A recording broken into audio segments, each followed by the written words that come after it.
Hello and welcome to India Votes on France 24. I'm Delana D'Souza, and over the course of the next 7 weeks, we will be bringing you the very latest as the world's largest democracy heads to the polls. This election is seen as a referendum on the Prime Minister Narendra Modi. When he came to power in 2014, he promised to put toilets before temples and develop the Indian economy. The opposition Congress Party, meanwhile, say Modi's pledges have fallen flat. They hope their attacks on the Prime Minister for cronyism, a spluttering economy and high unemployment will keep him out of a job. Now, the election runs from the 11th of April until the 19th of May and will take place in 7 phases. The votes will be counted on the 23rd of May, and we will then get an idea of which party winds up on top and who can stitch together the strongest coalition. The Indian election is the largest democratic exercise on earth, and political parties have been spending big bucks to lock down the votes. France 24's team on the ground filed this report. On the outskirts of New Delhi, Phase 1 of India's massive election has just begun. For these voters, it's an exciting day.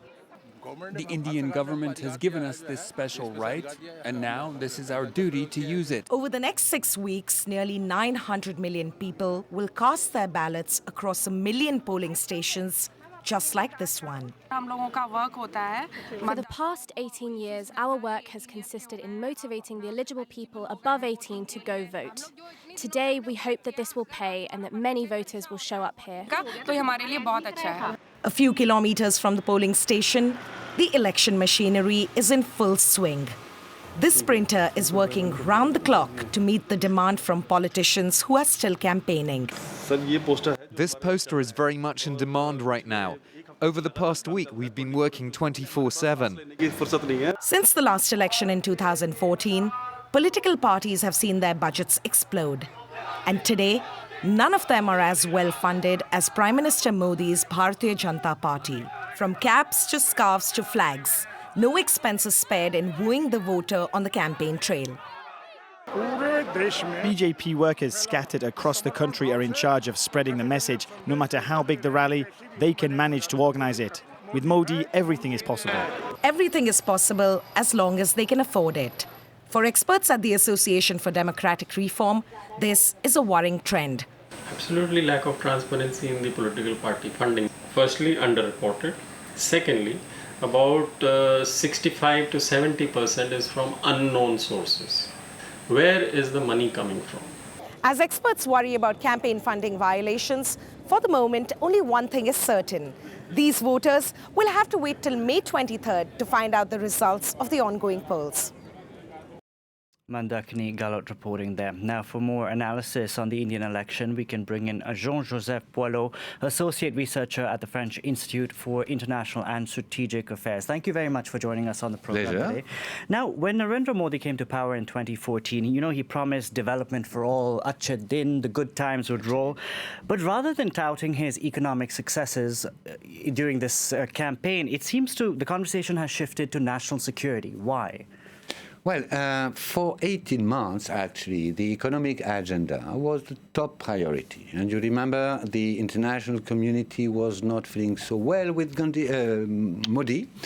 And within 18 months, traveling abroad, being very sharp on economic issues, I think he succeeded to, on one hand, convince most of the Indian population that he could be the right man at the right place at the right time. And the international community was also very confident. And nobody knows what happened. 18 months after, he implemented first decision, demonetization. Catastrophe. Everybody knows it was a catastrophe. And actually, it was not for economic reason.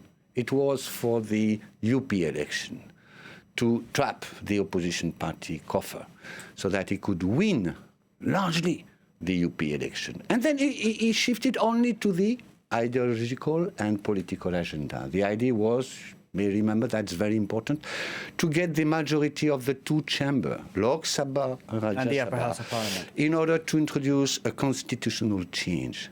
But because of that stupid decision, it's not me who say this, most analysts say, the economic cycle started to come down. And then you had the GST, and the GST was hectic in the implementation, and then you had, at the end, the non-performing loans, top issue. Okay, so you're saying over the first 18 months he was on the right track, but yes. somewhere along the way he got lost and he allowed Hindu nationalism to hijack his agenda. Well, it's not clear whether it is Modi himself or the Amit Shah and BJP RSS But people who are around him, yeah. they're his right-hand men, essentially. Yeah, but Modi is known to be a leader who could have continued on the economic agenda. But I think he was, and this is Chanakya teaching, very important Chanakya teaching, he was too selfish, too arrogant maybe, to win the majority. He was not satisfied having 60% of the seats in the Lok Sabha maybe. So the dramatic shift from the economic agenda to the ideological and political agenda make the track record of Modi in terms of economy quite bad, actually. Everybody is disappointed, even the foreign companies. Last figures we have on the two-wheelers, and two-wheelers is very important for India. 80% of Indians use two-wheelers. So the latest figures we have show a downturn on the two-wheelers. So on the economic front, things are not so good. This is why I think he will sharply try to put the ideology on the campaign. I mean, things are not looking good on the economic front. I mean, we do have unemployment that's at a 45-year high. But I want to talk about the opposition, because the Congress party, they're using all these arguments against Narendra Modi. But in the last election, they got decimated in 2014. Yeah. What are they doing differently this time around? Well, take care. Decimated not in terms of votes.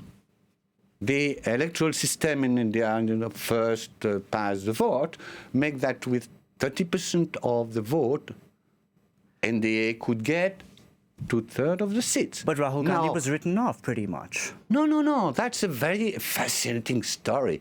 And I travel a lot in India. I could see within 2 to 3 years, you have seen Rahul Gandhi, Priyanka coming up, huge demonstration rally, etc. Indeed. But the regional parties also are very popular, and they have won the election in many cases.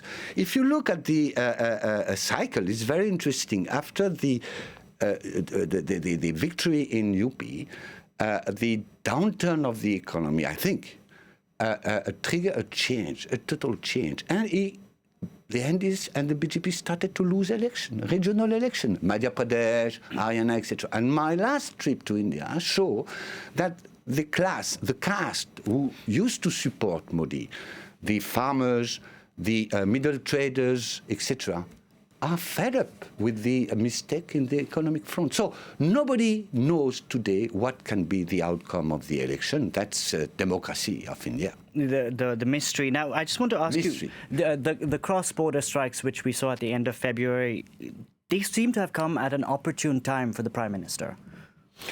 I don't know. I will not comment on that issue. What I know is that... Well, the polls have, his standing in the polls has gone up since those strikes. Yeah, but I think he may use that argument. Well, on the campaign trail, he's been using it. On the campaign trail. But I think Indians, and especially young Indians, are fed up with that. What they want is, as you say... Jobs. India growth is about 7%. But the growth of employment is only 1%. So it means that every 2 young reaching the labor market do not find job. So I'm not sure that this Balakot issue will make the decision. We have 1 month to see. My last trip showed that in the countryside, farmers are distressed. The young in the city are very much not disappointed, shall I say. They were expecting Modi to make a breakthrough on the employment front, and that has not happened. Jean-Joseph Poilot, thank you very much for joining us on the program. My pleasure. Now, on this show, you will hear directly from Indian voters thanks to our team at the France 24 Observers. They'll tell us about their hopes for this election and beyond. Today, we shine the spotlight on agriculture. Discontent among farmers is a major issue in this election. Thousands have marched on the capital demanding higher prices, debt relief, and help with drought and natural disasters. While half the population work on farms, the sector contributes roughly 15% to GDP, and many farmers feel forgotten. The Congress has promised to waive farmer loans throughout the country. The BJP party of Prime Minister Narendra Modi, meanwhile, has offered farmers 6,000 rupees a year in income support. Vaitalingam is a farmer in Tamil Nadu which was hit by a devastating cyclone in November 2018. தென்னை, முந்திரி, நெல் போன்ற பயிர்களை நான் பயிரிட்டு வருகின்றேன். என்னுடைய வாழ்வாதாரமும் அதுவாகவே உள்ளது. நாங்கள் உற்பத்தி பண்ணுகின்ற விளை பொருட்களுக்கு சரியான விலை எங்களுக்கு கிடைப்பதில்லை. கஜா புயல்னால எங்களுக்கு பாதிப்பு ஏற்பட்ட போது எங்களுக்கு போதுமான உதவிகளை இந்த மத்திய அரசு எங்களுக்கு சரியான முறையில் செஞ்சு கொடுக்கல.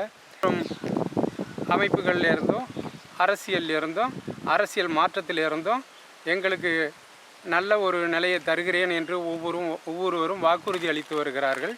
இனிமேலாவது இந்த விவசாயிகள் பாதிக்கப்பட்ட ஒரு நிலையில் அவர்களுடைய இருந்த பொருள் ஆதாரங்கள் எல்லாம் அழிந்த போதிலும் அவர்களுக்கு நல்ல ஒரு வசதியை ஏற்படுத்தி கொடுப்பதற்கு இனிமேல் ஒரு ஆட்சியாவது நல்ல நிலையில் எங்களுக்கு ஒரு நிலையை ஏற்படுத்தி கொடுக்க வேண்டுகிறோம்.